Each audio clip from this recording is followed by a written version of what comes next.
আজকে আমরা জানব হজ মূলত আল্লাহর জন্যই করতে হবে।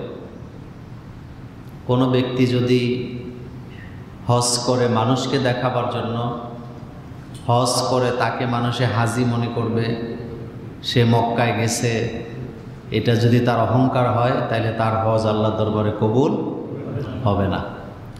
হারাম টাকা দিয়ে যদি কেউ হজ করে তার হজ আল্লাহর দরবারে কবুল হবে না। সেজন্যে হজ করতে হবে হালাল টাকা দিয়ে, হজ করতে হবে শুধুমাত্র আল্লাহর খুশির জন্য। যে ইসলামের 5টি স্তম্ভের একটি হলো হজ। আমি হজ করব আল্লাহর জন্য, এখানে মানুষের দেখানোর কিছুই নেই। হজ থেকে আসার পরে অনেকে ইচ্ছা করেই নিজের নামের আগে হাজি লেখে। নিজের নামের আগে কি লেখে? হাজি লেখে। এই যদি হয় উদ্দেশ্য, তাহলে এই হজ আল্লাহ দরবারে কবুল হওয়ার কোনো সম্ভাবনা নেই। গত জমাতে আরেকটি কথা বলেছিলাম, যত কোটি টাকার মালিক হোক, হজ জীবনে কয়বার ফরজ বলছিলাম? একবার। মিলিয়ন ট্রিলিয়ন টাকার মালিকও যদি হয়, একবারই তার জন্য হজ কি ফরজ। আমাদের দেশে যারা হজ করে, ম্যাক্সিমাম লোকদের উপরে হজ ফরজ হয় না, কিন্তু হজ করে। আপনি বলবেন হুজুর কিভাবে? যেমন একজন প্রাইমারি স্কুলের শিক্ষক, উনি যেই টাকা বেতন পায় ওনার কিন্তু হজ উপরে ফরজ না, কিন্তু উনি যখন পেনশনে আসে ওই টাকাটা দিয়ে উনি কি করে? হজ করে। হঠাৎ টাকাটা আসছে, এটা আবেগ, ওই টাকাটা দিয়ে তিনি হজ করতে চান। তো যাই হোক, এটা হলো ওনার আবেগ। এই রকমের অনেক লোকই আছে যাদের উপরে হজ কি হয় নাই? ফরজ হয় নাই, কিন্তু হজ করে। আল্লাহ পাক বলছেন, ওয়ালিল্লাহি আলান নাসি হিজ্জুল বাইতি মান ইসতাতা ইলাইহি সাবিলা। মানুষের মধ্যে যাদের সামর্থ্য আছে কাবাগরে যাওয়ার, মক্কায় যাওয়ার, আরাফাতে যাওয়ার, তারা হজ করবে। একটা কথা বলি, সাহসের সাথে এই কথাটা বলবো, আপনাদের কাছে ভালো লাগবে না। সেটা হলো, মদিনাতে যাওয়া এটা কিন্তু হজের অংশ না। হজ হচ্ছে আপনি মক্কায় যাবেন, কাবাতে যাবেন, মিনাতে যাবেন, আরাফাতে যাবেন, জামারায় পাথর মারবেন, মুজদালেফায় রাত্রি যাপন করবেন, তাওয়াফে জিয়ারা করবেন, এটা হলো হজের অংশ। তা আপনি বলবেন তাইলে কি মদিনাতে যাব না? অবশ্যই যাবেন। আমি মদিনাতে যাওয়া নিষেধ করিনি। এই কথাটা বলার সাহস আমাদের দেশের অনেকের নাই। হজের সাথে মদিনায় জিয়ারার কোনো সম্পর্ক নেই। আপনি ইচ্ছা করলে অন্য সময়ও মদিনাতে যেতে পারবেন, হজের সময় যাবেন, আমি নিষেধ করিনি, কিন্তু এটা হজের কি না অংশ না। যেহেতু আমাদের দেশের লোকেরা একবারই যায় অনেকে জীবনে, সেজন্যে হজের পরে কোথায় যায়? মদিনাতে যায়। আর মদিনাতে সৌদি আরবের আইন হলো 8 দিনের বেশি কাউকে থাকতেও দেয় না, এটা বের করে দেওয়া হয়। আপনি দেখবেন মদিনাতে 8 দিন, হোটেলটাও 8 দিনের জন্য দেওয়া হয়। রাসূল বলছেন, মান যারা কাবরি, যে ব্যক্তি আমার কবরকে জিয়ারত করবে তাকে সুপারিশ করা আমি মুহাম্মদ সাল্লাল্লাহু আলাইহি ওয়াসাল্লামের জন্য ওয়াজিব হয়ে যায়। সুবহানাল্লাহ, সুবহানাল্লাহ। এই জন্য মদিনাতে আমরা যাই, রাসূল সাল্লাল্লাহু আলাইহি ওয়াসাল্লামকে সালাম দিতে আমরা সেখানে যাই। তবে সালামটাও আমাদের দেশের লোকেরা জানে না। রওজাতে গিয়ে রাসূলুল্লাহকে সালাম কোনটা দিবেন এটা হাদিসে আছে, এবং রাসূলের রওজার উপরে লেখা আছে সালামটা। এরপরও আমাদের দেশের হাজিরা নিজের মতো করে সালাম দিতে থাকে। রওজা শরীফে যাওয়ার পরে সালাম হবে বিসমিল্লাহি ওয়াসসালাতু ওয়াসসালামু আলা রাসূলিল্লাহ, এটা হলো সালাম। আর আমার দেশে বিভিন্ন ধরনের লোকেরা নিজেরা যে সালাম আবিষ্কার করে রাখছে, দেখবেন বিভিন্ন মসজিদে নামাজের আগে পড়ে, এগুলি যে ওখানে পড়া শুরু করে দেয়। একেবারে স্পষ্ট রওজার উপরে লেখা আছে, রাসূল সাল্লাল্লাহু আলাইহি ওয়াসাল্লামের কবরের সামনে লেখা আছে বিসমিল্লাহি ওয়াসসালাতু বা আসসালাতু ওয়াসসালামু আলা রাসূলিল্লাহ। এটা হলো সালাম, এই সালামটাই দিবেন। তো হজ করতে হবে শুধুমাত্র কার জন্য? আল্লাহ পাকের জন্য। আজকে একটু ইম্পর্টেন্ট এবং ক্রিটিক্যাল কিছু বিষয় আপনাদের সাথে আমি শেয়ার করব। সেটি হলো, আমাদের দেশে একটা কথা চালু আছে যে হাজরে আসওয়াদে যদি কেউ চুমা দিতে না পারে তাহলে তারে আল্লাহ পছন্দ করে নাই, তার হজ আল্লাহ দরবারে কবুলও হয় নাই। দেখবেন হাজিরা বাংলাদেশে আসলে লোকেরা কয় পাথরে চুমা দিতে পারছো? তো উনি বলতেছে না আমি তো পারি না, অনেক ভিড় ছিল। তো আরেকজনের কাছে যায় কয় হের হজ কবুল হয় নাই, তো আল্লাহ পছন্দ করে নাই, তো কারণ হে তো পাথরে চুমা দিতে পারে নাই। মনে রাখবেন, এই পাথরে চুমা দেওয়ার সাথে হজের কোনো সম্পর্ক নাই, এবং এই পাথরে চুমা দিলে আপনার গুনাহ মাফি হয়ে যাবে এই রকমের কোনো গ্যারান্টিও নাই। হযরত ওমর রাদিয়াল্লাহু তাআলা আনহু তিনি তখন খেলাফতের দায়িত্বে, তিনি কাবাগর তাওয়াফ করতেছেন। হাজরে আসওয়াদের সামনে যেয়ে তিনি হাজরে আসওয়াদকে চুমা দেওয়ার আগে বলতেছে, হে হাজরে আসওয়াদ, আমি দেখেছি রাসূলুল্লাহ সাল্লাল্লাহু আলাইহি সাল্লাম তোমাকে চুমু দিছে, সেই জন্য আমি ওমর তোমাকে চুমু দিতেছি। আল্লাহর কসম, আমি জানি তুমি একটা পাথর ছাড়া কিছুই না, তোমার ভালো মন্দ করার কোনো ক্ষমতা নাই। ভালো মন্দ করার ক্ষমতা কার? আল্লাহ। কিন্তু তোমাকে চুমু দিতেছি একটা কারণ, রাসূলুল্লাহ তোমাকে চুমু দিছে, সেজন্য আমি ওমর তোমাকে চুমু দিলাম। কিন্তু এই আকীদা আমাদের দেশে পোষণ করে আসেনি। আচ্ছা, আমার ব্যক্তিগত জীবনের একটা অভিজ্ঞতার কথা বলি, আপনাদের কাজে দিবে। 2018 সালে আমি আমার ওয়াইফকে নিয়ে উমরাতে গেছি। তো সৌদি আরবে যাওয়ার পরে আমি অনেকগুলা, প্রায় সৌদি আরবে 35টার মতো মাহফিল করছি আমি ওই সফরে, সোজা কথা। তো মাহফিলগুলা বিভিন্ন পর্যায়ে হয়েছে, মাঠেও হয়েছে, মসজিদে হয়েছে, হল রুমে হয়েছে। সবচেয়ে বড় মাহফিলটা আমি করছি মাসনা বাজার, জিদ্দা, বিশাল এরিয়া, অসংখ্য মানুষ। সেদিন মাসনা বাজারে যে বাঙালি মসজিদ আছে, পুরো মসজিদ ভর্তি হইয়া বারান্দা পর্যন্ত ভর্তি হয়েছিল বাঙালি। তো যাই হোক, ওই সফরের একটা স্মৃতির কথা বলি। আমার ওয়াইফ একদিন আমাকে বলতেছে, আমার বোনেরাও ছিল তার সাথে, আমার ওয়াইফ বলতেছে, আপনি কেমন স্বামী, আমারে তো ধৈর্য নিয়ে হাজরে আসওয়াদটা একদিন চুমা দেওয়াইলেন না।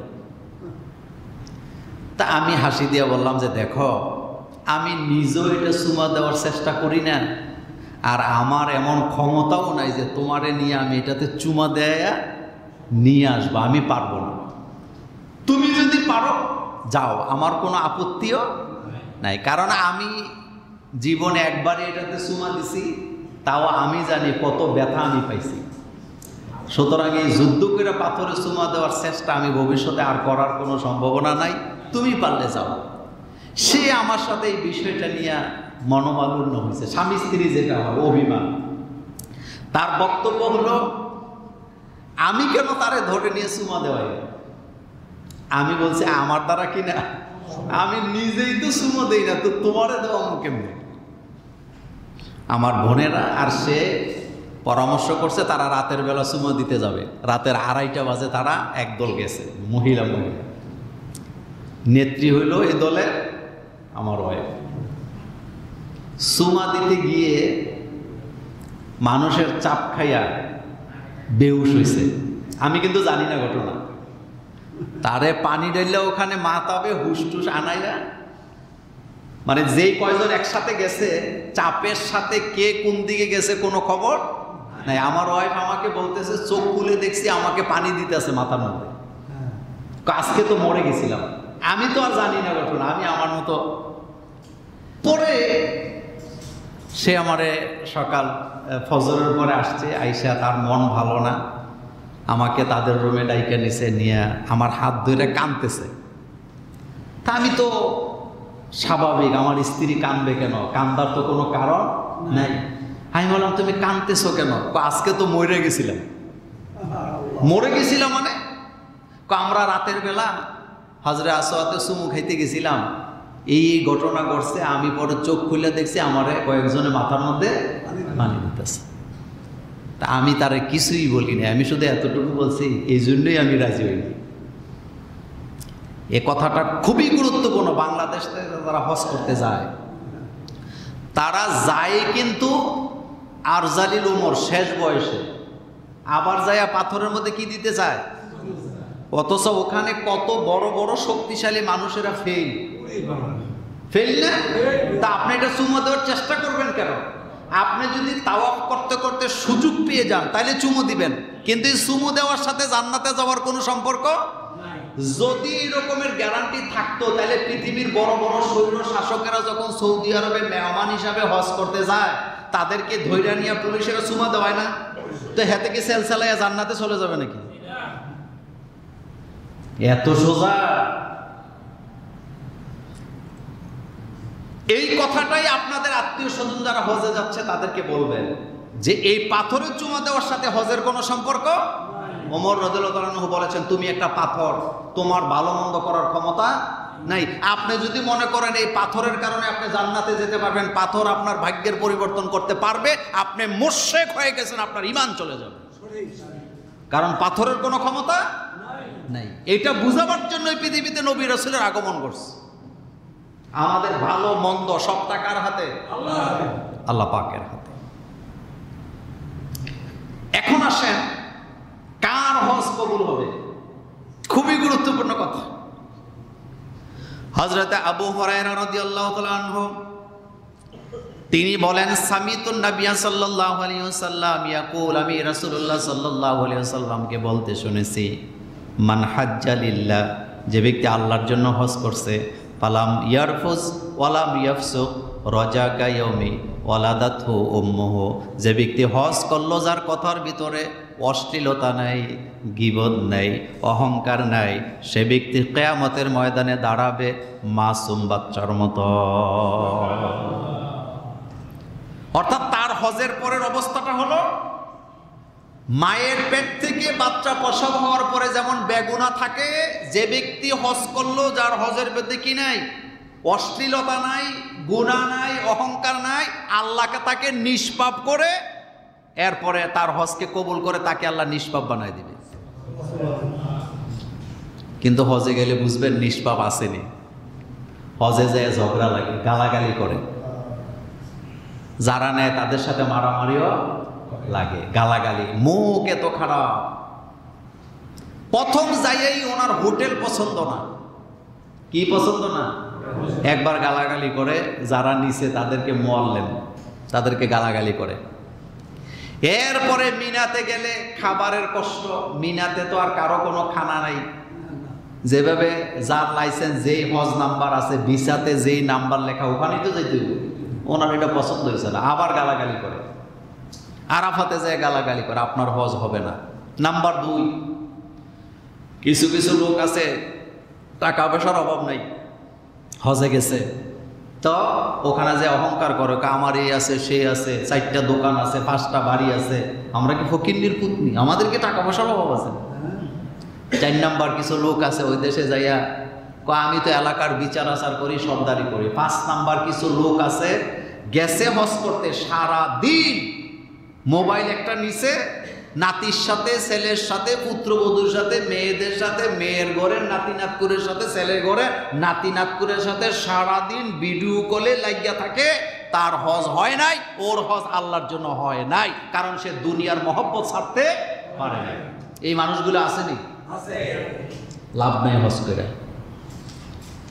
আপনি হজের মধ্যে যে ইহরামের কাপড়টা পরছেন, সেলাই ছাড়া কাপড়, আপনি যে দুনিয়ার মহব্বত ছাড়তে পারেন, এই ছেলে মেয়ের মহব্বত ছাড়তে পারেন, আপনি ইহরামের কাপড়ের মর্যাদা বুঝেন নাই। যদি বুঝতেন তাহলে দুনিয়ার সবার সাথে সম্পর্ক ছিন্ন করে আল্লাহর সাথে সম্পর্ক করতেন। তাহলে হজ করতে হবে কার জন্য? কোনো অশ্লীলতা বলা যাবে না, গীবত করা যাবে না। ওখানে যাইয়া লুকাইয়া লুকাইয়া সিগারেট খায়, এরকমের লোক আমি দেখছি। ব্রাহ্মণবাড়িয়ার এক হাজি, উনি হজে গেছে, ওনার কয়েকজন ছেলে সৌদি আরব থাকে, ছেলেরা এক ধরনের জোর করে ওনারে হজে নিয়ে গেছে। উনি ছেলেদেরকে শর্ত দিছে, হজ করব কিন্তু আমি সিগারেট ছাড়তে পারবো না, তোরা যদি আমার সিগারেট কিনে দেস তাইলে আমি কি রাজি। ছেলেরা ওরে গুল্লিপ সিগারেট কিনে কিনে দেয়। কি সিগারেট? আমি নিজের চোখে দেখা কথা বলতেছি, শোনা কথা না। ওর হজের পরে যখন এয়ারপোর্টে আইছি, সাথে আরো কিছু লোক আছে, ওনারা ওনাকে ডাক দেয় গুল্লি ভাজি কইয়া। কি হাজি বললাম? আমি প্রথম খেয়াল করি না, একজন যুবক ছিল আমাদের সাথে, ওরে বললাম ভাই ওনারে গুল্লি ভাজি কয় কেরে? কয় উনি গুল্লিপ সিগারেট খায়। আমি কই মানে? কয় মিনাতেও খাইছে, মুজদালিফাও খাইছে, আবার কাবাগর থেকে বাইর হয়ে সিগারেট লাগায়। বুঝছেননি কথা? আচ্ছা বলেন তো, ওনার কি হজ করাটা খুব বেশি জরুরি ছিল? না, উনি মূলত হজে গেছে, ওনার ছেলেরা ওনার এনেছে। মানে ছেলেদের চিন্তা হলো হজ করলে যদি আব্বা কি হয়, একটু ভালো হয়, সোজা টোজা হয়। কিন্তু সোজা হয়েছে নি, কুত্তার লেজ সোজা হয় না। এক হাজি বাংলাদেশ থেকে হজ করতে গেছে, যাওয়ার পরে উনি বাংলাদেশ থেকে যারা হজ করে তারা করে হজ্জে তামাত্তু। বলেন কি করে? ওমরা এবং হজ একসাথে নিয়ত করে যায়। তো উনি উমরা করবে, প্রথম যাইয়া কাবাগর তাওয়াফ করছে সাই কইরা, এরপরে মাথা কামান লাগেনি। উনি মাথা কামাইতে গেছে, যাইয়া দেখে এক মাথা কামাইতে লাগে 5 রিয়াল। কত? তো উনি জিজ্ঞেস করছে যে এক মাথা কামাইতে কত? কয় 5 রিয়াল। তো উনি 5 রিয়ালে তখন হয় 100 টাকা। কত? এখন তো অনেক বেশি। কত হয়? 5 রিয়ালে কত? 100 টাকা। উনি নিজে ভালো মাথা কামাইতে পারে। এবার উনি যে কুর একটা কিনা ওখানে তার বোঝা যায় না, উনি এবার মাথা কামান শুরু করছে। হজ করার জন্য যত টাকা খরচ করে গেছে পুরা টাকা উসুল করে লয়ে আইছে। কি বলছেন? মেসফালার আগে একটা হোটেল ছিল এই এলাকায়, হোটেলের নাম ছিল ঢাকা হোটেল। বলেন কি হোটেল? ঢাকা হোটেলের সামনে ফজরের নামাজের পরে যায় দেখি বাংলাদেশের এক হাজি পান বিক্রি করতেছে। কি বিক্রি করতেছে? আমি বললাম আপনি কি এখানে থাকেন? কয় না, আমি হজ করতে আসি। তা পান? কয় পান কতগুলো নিয়েছি, এনে অনেক দাম তো, বেচা টেচা যা লাভ হয় আলহামদুলিল্লাহ। হজ হয়েছে নি? কথা কর না কেন? এই হলো বাংলাদেশের হাজিদের অবস্থা। অর্থাৎ বাংলাদেশের হাজিদের কি নাই, সারেগামা ফাদা নিচে কিছুই। একটা মজার কথা বলি, বাংলাদেশ বিমানে ফ্লাইট, আমরা যাচ্ছি তো বিমান চলতেছে 6.5 ঘন্টার জার্নি। সোজা কথা তো না, কিন্তু যেই বয়সে গেছে ঘন্টায় 3 বার যায় হাম্মামে, বাথরুমে যায়। এখন উনি বিরক্তি হইয়া বিমানের ক্রু থাকে না, বিমান বালা থাকে না, তাদেরকে জিজ্ঞেস করতেছে এই বিমান কদ্দূর আইছে? আরেক হাজিয়ে বলতেছে মাত্র দেবিদ্যার পার হইছে।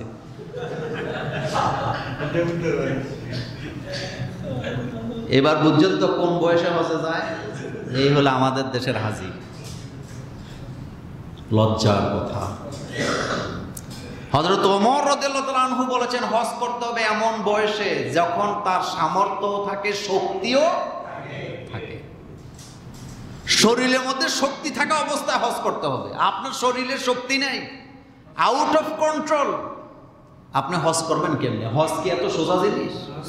এই জন্যই হজ জীবনে কয়বার ফরজ? একবারই আপনি যাবেন। 2 বার 3 বার যাবেন, এটা যাবেন না নিষেধ করি নেই, কিন্তু মূলত ফরজ কয়বার? এই জন্য উত্তম হচ্ছে একবার হজ করছেন, আর হজের দরকার নেই, উমরা করেন বছরে বছরে, রমজানে রমজানে এই উমরা করেন, কিন্তু হজটা একবার করেন। আরও যদি টাকা থাকে এই টাকাগুলি দিয়ে গরিব মানুষের মেয়েগুলির বিয়ের ব্যবস্থা করে দেন, গরিবদেরকে স্বাবলম্বী করার চেষ্টা করেন। সবচেয়ে বেশি খুশি হবে কে? আল্লাহ পাক। এবার আসেন রাসূল সাল্লাল্লাহু আলাইহি ওয়াসাল্লাম কোন হজ করতে বললেন? খুবই গুরুত্বপূর্ণ কথা। রাসূল কোন হজের কথা বললেন, কোন হজ করতে বললেন? আমার কলিজার ভাইয়েরা, হযরত আম্মা জান আয়েশা সিদ্দিকা রাদিয়াল্লাহু তাআলা আনহা একদিন রাসূলুল্লাহ সাল্লাল্লাহু আলাইহি ওয়াসাল্লামকে বলতেছেন, ইয়া রাসূলুল্লাহ সাল্লাল্লাহু আলাইহি ওয়াসাল্লাম, পুরুষেরা জিহাদের ময়দানে যায়, পুরুষ লোকগুলা জিহাদ করে, জিহাদের ময়দানে যায় তারা শহীদ হয়, তারা জান্নাত লাভ করে। আমরা নারীদেরকে আপনি অনুমতি দেন, আমরাও জিহাদের ময়দানে জিহাদ করব, তাদের মতো জান্নাত লাভ করতে চাই। আল্লাহর নবী বললেন, তোমরা হজ করো, হজ্জে মাবরুর করো। যে ব্যক্তি হজ্জে মাবরুর করবে বিনা হিসাবে জান্নাতে চলে যাবে। আল্লাহু আকবার। বিনা হিসাবে কোথায় যাবে? হজ্জে মাবরুর ওই হজকে বলা হয় যেই হজ এর নিয়তের মধ্যে কোনো গাফলা ছিল না, একমাত্র কার জন্য করছে? আল্লাহ পাকের জন্য, আল্লাহর জন্য হজ করছে। তার ইহরাম পরার পর দুনিয়ার প্রতি তার আর কোনো লোভ লালসা নেই। সে দুনিয়া ভুলে গেছে, সন্তান ভুলে গেছে, পরিবার ভুলে গেছে, রাজত্ব ভুলে গেছে। তার হৃদয়ের ভিতরে একটা জিনিসই লালন করেছেন, রাজত্ব কার? লাব্বাইক আল্লাহুম্মা লাব্বাইক, লাব্বাইক লা শারীকা লাকা লাব্বাইক, ইন্নাল হামদা ওয়ান নি'মাতা লাকা ওয়াল মুলক লা শারীকা লাক। লাব্বাইক, আল্লাহ আপনার দরবারে আমি হাজির। আল্লাহুম্মা লাব্বাইক, আয় আল্লাহ আমি আপনার দরবারে হাজির। লা শারীকা লাক, আপনার কোনো শরীক নাই। হজ করে আসার পরেও শিরিক করে, মাজার পূজা করে, কবর পূজা করে, কবরের সামনে যায়া মান্নত করে, এমন মানুষ সমাজে আছে না? না। মাজারে মান্নত করা হারাম, পীরের নামে মান্নত করা হারাম, আল্লাহ ছাড়া কারো নামে মান্নত করা জায়েজ নাই। হারাম, হারাম, হারাম, 1 কোটি বার হারাম। মান্নত করতে হবে কার নামে? আল্লাহ ছাড়া কারো নামে মান্নত হয় না। আল্লাহ ছাড়া কারো নামে যদি মান্নত করে ওইটা খাওয়া জায়েজ নাই, এটা হারাম। খাওয়াটাও কি?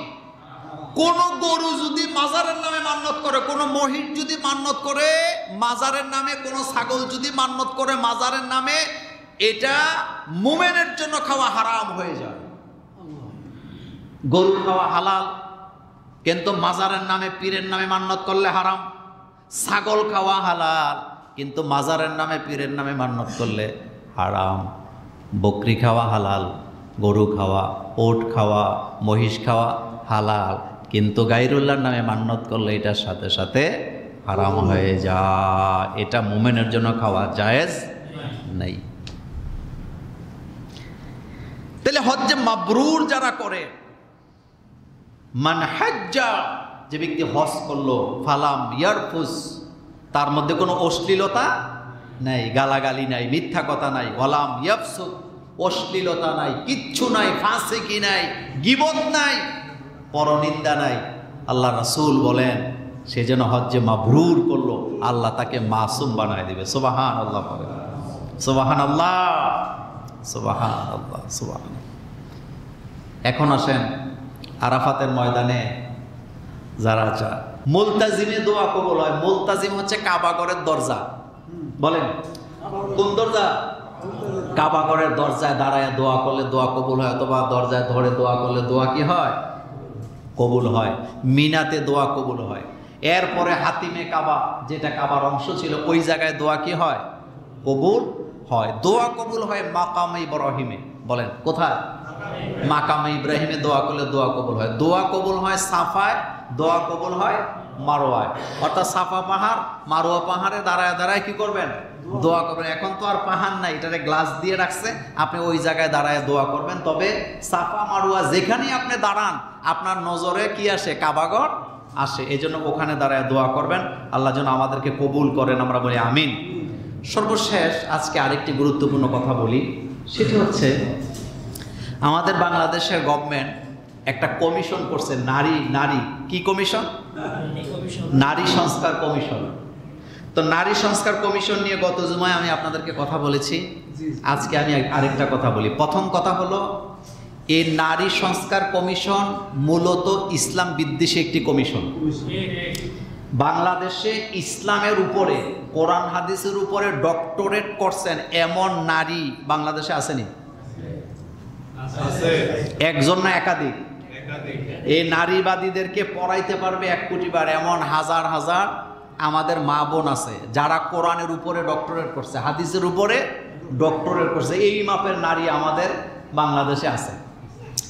নারীদের কোনটা উপকার কোনটা অপকার, নারীদের জন্য কোনটা কল্যাণ অকল্যাণ, এরকমের কোনো কমিশন থাকার মধ্যে কোনো দোষ নাই। কিন্তু ওই কমিশনের মধ্যে ওই লোকদেরকে জায়গা দিতে হবে যারা ইসলাম বুঝে, কোরআন বুঝে এবং নারীদের সঠিক অধিকারটা বুঝেন।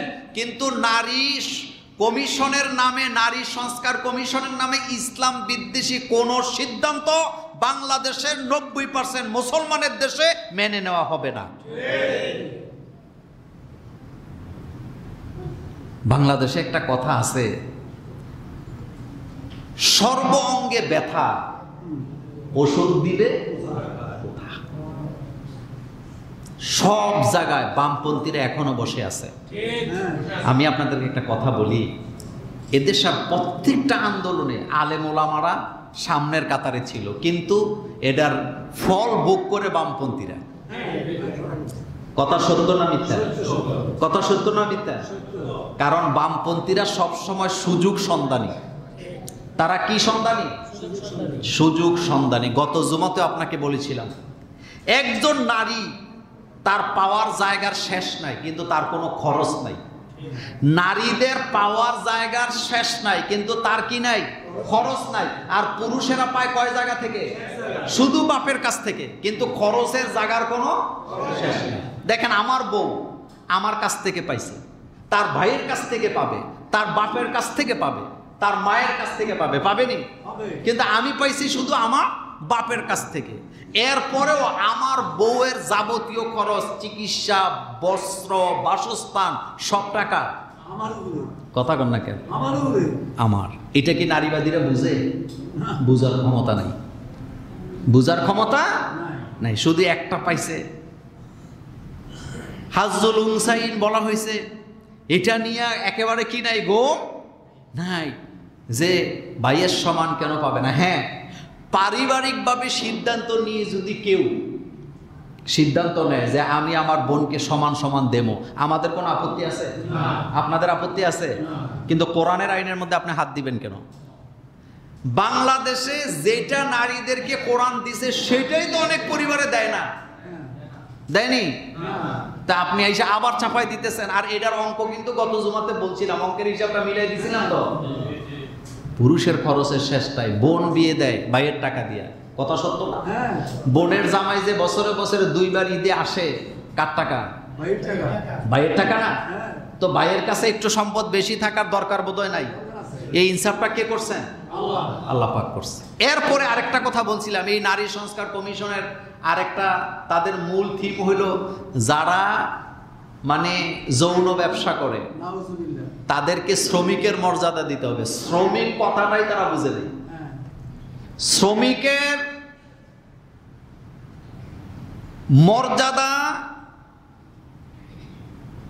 তাদেরকে দিতে চায় যারা যৌন ব্যবসা করে খায়, অর্থাৎ নিজের যৌনতাকে টাকার বিনিময়ে কি করে? বিক্রি করে। এটা বলে শ্রমিকদেরকে তারা অপমান করেছে। আমি তো বারবার আমরা বলছি, যারা এটা কইছে তাদেরকে বলেন যেহেতু শ্রম এটা তুমিও দাও, তারা রাজি বলে যাতে মাতাল তাহলে ঠিক।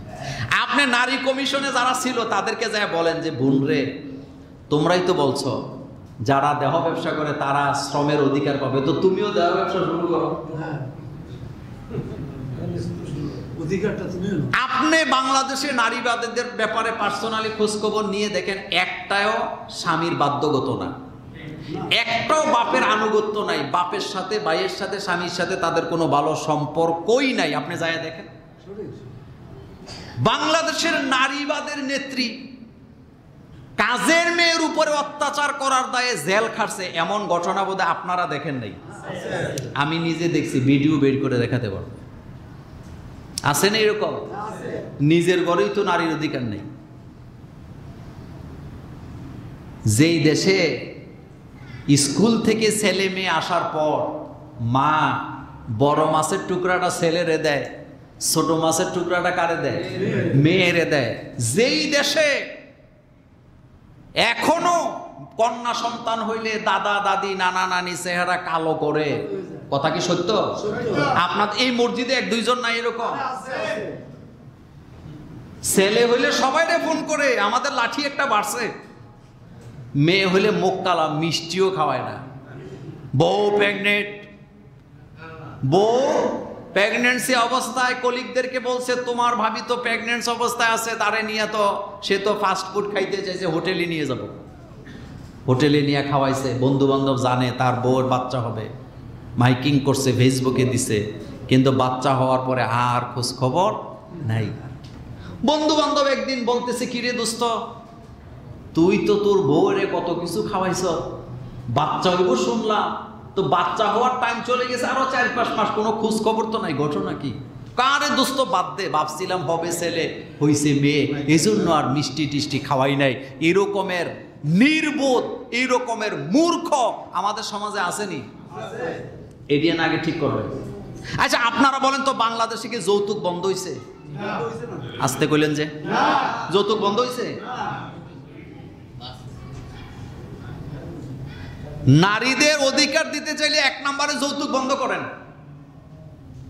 কারণ যৌতুকের কারণে নারীরা সবচেয়ে বেশি নির্যাতিত।